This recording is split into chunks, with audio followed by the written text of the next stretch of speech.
The theocratic, murderous regime in Iran has brought in death squads, hundreds of fighters in the so-called axis of resistance, to do the regime's dirty work and carry out mass murders of protesters, of dissenters. We're seeing horrifying images coming out of Iran. The death toll among protesters is believed to be somewhere between 12,000 and 20,000. The numbers are horrifying. Now, these terrorist fighters who have been bought in by the regime to help prop it up as it faces a historic protest, a revolution in progress.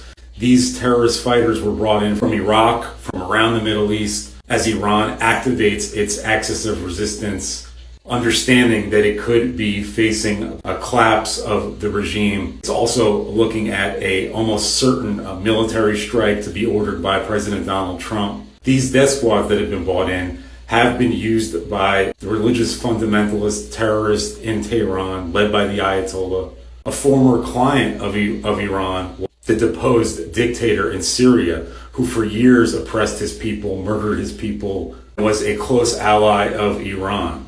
Assad fought a brutal civil war against his own people before he was deposed.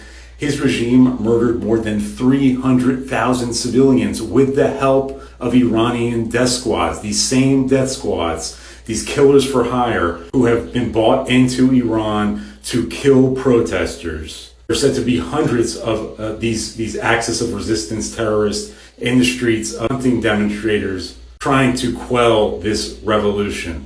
But at the same time, there are reports that as many as 1 million people or more are on the streets as we speak.